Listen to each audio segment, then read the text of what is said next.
Damn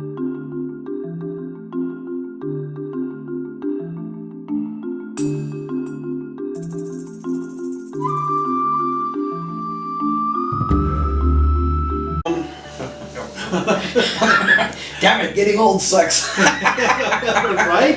Oh man, I'm telling you what. I had quite the education into LGBT. It was before the Q, way before, in the 80s. Because I thought, okay, I'm a lesbian, that's it. You know, my girlfriend at the time, this is before I joined the Army, so I was still in high school. She was a lot older than me. She's like 8 years older than me. And she was pretty much an uber feminist, you know, one of the, she had like the little battle axe lesbian pendants. So she made sure that I was very educated in the history of the LGBT, you know, LGBT community. You know, she taught me about Stonewall and all that stuff. So I, you know, had a pretty good understanding of everything. And interesting enough, the thing that I did experience, like I said before, being active duty, it was kind of like a unspoken, okay, I know you're whatever, live your life, fine. In a very tight community within, you know, gays and lesbians kind of moved in packs, you know, this way back when. Later on, during the Don't Ask, Don't Tell, one thing that I noticed as I started to embrace my transgenderism, I got pushback from gays and lesbians. Almost like I was like, how dare you, you're not a lesbian, you're a straight guy. And I'm like, well, I'm always a straight guy. But if you want to put a label on it, you know, if you got to put a label on it, I've always been a straight guy. I was joking with somebody. He's a pretty conservative guy, so I figured, okay, I'm gonna make my coming out to him a little on the humorous side. Right. So I told him, I said, yeah, I was misdiagnosed as a lesbian, and he thought that was the funniest thing ever, and it broke the ice. If I had grown up today, it'd be totally different. I'd be on hormone blockers. I would have been me sooner. It would have been completely different. But I don't know if I'd want to do that, because the life experiences that I experienced, I think I have a better understanding of things, of people. I think I have a little bit more tolerance than I would have otherwise. Yeah. Because I did, you know, literally on riding that fence line, you know? Yeah. I could see everything around me. Everything going on. Gives you a better appreciation of who you are. Yeah. And in many ways, I see where this new generation, with all of the newfangled things that they can get into, I don't know if they would appreciate the life experiences that you've gone through. Mm-hmm. And certainly the experiences of being able to... Think about when we were younger, if somebody would have walked up to you and said, gay marriage is going to be legal, you would have looked at them like they were nuts. Mm-hmm. Because that was not something that you were expecting to experience within your lifetime. Right. And now it's normal. You know what I mean? Yeah. Yeah.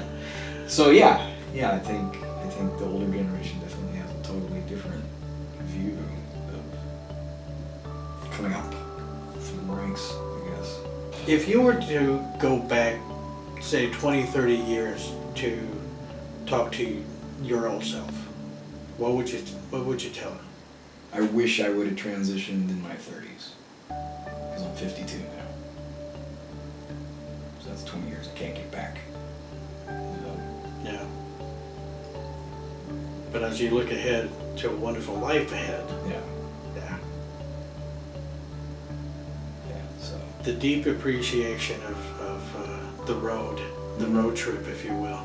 Yeah, it's definitely the road trip. Sure, yeah. Have you ever thought about writing things down as memoirs for your daughter and, you know, for your relatives? And my daughter is actually my stepdaughter, and you know, it's funny because I've been involved in her life since she was 8, and I remember when she came out, and it's not that I was disappointed in her, I was disappointed in society and how they would treat her. Because surprisingly, growing up as a lesbian in, you know, active duty, I was always identified in the gay community. And I was actually a little disappointed in myself because I looked at her and I said, "Are you sure?" Yeah. You know, I wish I could have taken it back and delivered it a little differently because I didn't mean it as anything against her, being her. But I knew how cruel, I know how cruel the world is. And you're just protective over your kids. Right. That's just, any parent is going to be protective over their kids. And it's not that I didn't want her to be her. My God, she's an amazing person. You know, and her wife is too. I love the both of them to death. But my God, yeah. I knew that road. I knew the road trip that she'd have to go down. We always want to protect our kids from the harm that we went through. Mm-hmm. But by that same token, we also recognize that sometimes you have to go through that hurt in order to be able to appreciate what's going to be on the other side of that. Yeah. You know? She grew up with 2 moms. Yeah. You know, and her birth father passed away. So I'm not called that. I won't take that title from him. Right. So I'm just, you know, the parental unit. You gotta have a little bit of sense of humor about it. Yeah, you know, I get so, that. Yeah. Does she call you Steve? Yeah. Yeah, cool. Cool. So, look ahead. 5 years. Give yourself another 5 years and see what you really want to accomplish in your own life. What is it you want? Well, you know, I've kind of gotten my own life pretty good where I want it. I think what I really need to do, not only for myself but more for others, is get more involved in the community. Mm-hmm. Yeah, with helping the younger generation come up and through. It doesn't matter whether they're military, veteran, civilian, it doesn't matter. No. We all walk that treacherous road. Yeah. So. The community is quite large. The military community, especially the active duty, especially the ones that are caught in the crossfire right now. Yeah. How do they cope? How do you help them cope? Right. Yeah. Yeah, well, my daughter's a recruiter. Like I said, she's a recruiter in the Army. And she actually recruited a transgender individual. Okay. And I was like, wow. And this was still during Obama administration, so they had it a lot easier. Right. But I was thinking to myself, wow. Are they set up for that at basic training? Because I remember when I went through basic training, I don't know about you, you walk into a room and there's just a bunch of shower heads around. Mm-hmm. Yeah. You know? And if that individual, it was female to male, if that individual hadn't had bottom surgery. Yeah. You know what I mean? Right.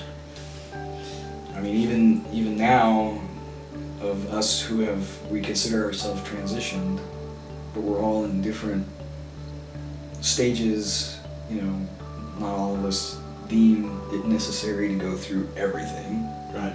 You go as far as where you feel, okay, this is good, I mean. Mm-hmm. But if, you know, going to the gym or anything like that, you know, there's still that, you know, even going to the men's restroom, I still, like, have little panic attacks. Are women more tolerant with trans women?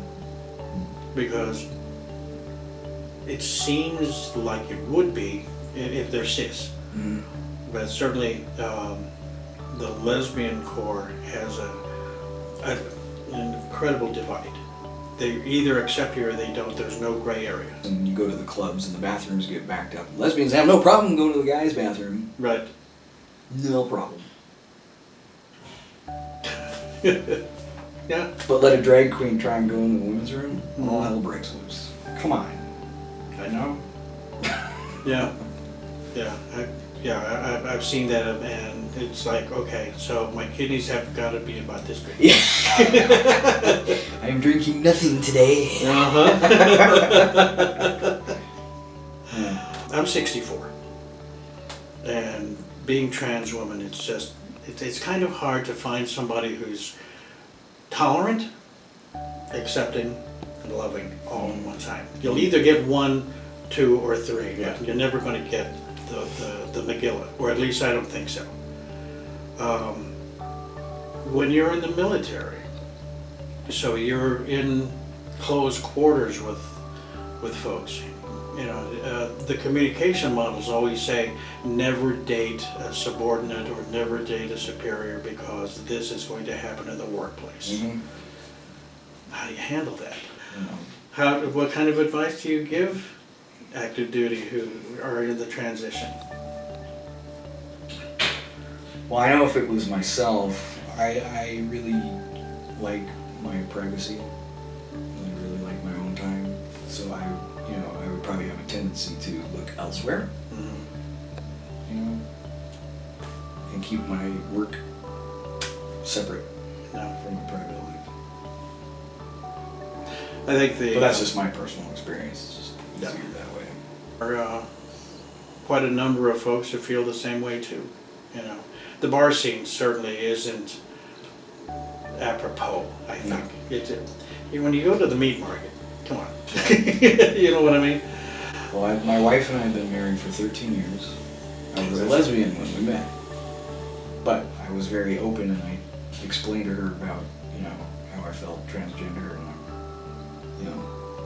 seriously looking into this part of my life, and I have no intentions of relinquishing my masculine qualities. Right.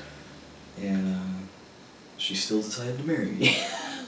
And we're still together. Congratulations. Thanks. That's wonderful. I think we're a very small portion of the population of people that are married and then go through the transition and remain married to their spouse. I mean, I can't say what she has gone through, but that's her story. And maybe we can ask her that at a later date. Yeah. That would be a wonderful thing, because there are trans folks like ourselves who get into relationships, and we never really tap into what's going on behind the curtain with their significant other.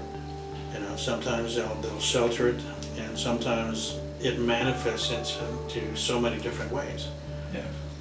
I'm definitely a different person than I was before.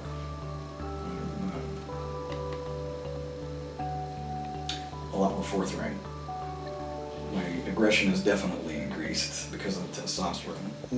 But I'm not like crazy. I'm not some crazy wall-punching individual. She tries to remind me you need an outlet. Go to the gym. Yeah. Lift some weights. Yeah. Yeah. All of the typical release of things that you need to do in order to be able to balance everything out. Yeah. Folks who are trans oftentimes aren't prepared mentally for the change of hormone replacement. And so when it starts to kick in, did you panic or did you know? I had a really long talk with my endocrinologist, one because of my age, and I was concerned about heart issues with testosterone. And I don't have any estrogen making parts in my body, so it's all testosterone. So I was started on a very low dose. In fact, when I finally moved everything over to Tucson, the endocrinologist took a look at me. She goes, "Are you ready to be done with puberty? Because your testosterone levels are not high enough. You're just like in a state of suspension. Okay. So you either go there, or you stay in this state of suspension." I'm like, "Well, let's go there because I'm not feeling was a plateau. Right. You know, that I wasn't really happy with. So, yeah, but yeah, even now, because the levels are increased, yeah, I'm a little bit surprised, and my temper is a little shorter than it was before, and you know. Yeah. My wife is mad because I can lose weight easier than she can. If you could talk to an active duty trans and give them advice on how to prepare for the HRT, what would you be able to tell them? Get in touch with themselves first. Get a really good understanding of who they are, and you know, hang on to that. Yeah. Because I noticed that hormones have a very weird tendency to, you know, it's like this animalistic thing for guys. It's really weird.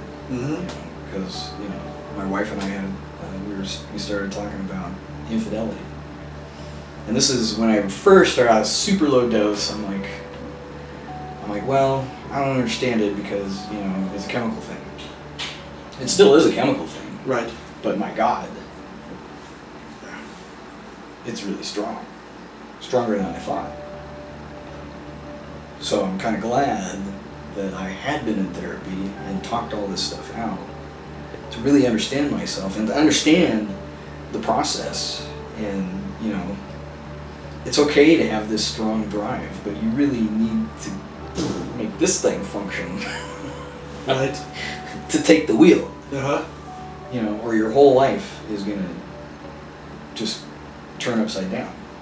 You know, I know of another gentleman. He started he transitioned about the same time I did, and I found this out through a mutual friend of ours. And I don't know if he's doing the process correctly with an endocrinologist and having, you know, everything monitored. That is the most important thing. Do it right, because you only got one body. You know what I mean? So, but he gets these injections, and he's like this creeper. Women don't even want to be around him. They run away from him for like 2 weeks until it tapers off. And I'm like, dude, get a grip on yourself, man. This has got to drive your car, not your groin area. Right. You know? You think it's too high of a dose, maybe? Possibly. But he's also, he didn't get any kind of therapy either. We really do truly think that is huge. It is. Because if you don't have a professional to bounce things off, you know, if you're not talking to anybody, Right. then it's just going to swirl around in your head, and you're not going to know which way you're facing. Yeah. And sometimes it becomes, like you said, the aggression is not in here. The aggression is back in the hypothalamus someplace, where it just says, okay, you know what? You fed me, now deal with me. Yeah. So if the rest of your brain is not prepared for that, Right. you know, okay, it's time to put a muzzle on. Therapy is the big deal. Yeah. That's the real deal. Yeah. Because you got to be in touch with yourself. You got to be able to handle that. That's probably the best advice you could probably give somebody who's in active duty, who's going through that transition, or just beginning that transition. Take their time. Take their time too. You know? Yeah. And if there's red flags going off, like for me, when I belonged to that transgender group and the leader was like, you know, you gotta go. Red flags were going off everywhere. And I was just like, you know what, just take a break here. Leave this group. That's okay. Mm-hmm. You know, you gotta listen to yourself. But it sounds as though you've always been grounded anyway. I like to think I You know, it sounds like you've had a level head from age 3 all the way to where you're at now. You just kind of It's knew a survival instinct. Yeah. Yeah. That's something else to consider too. Yeah.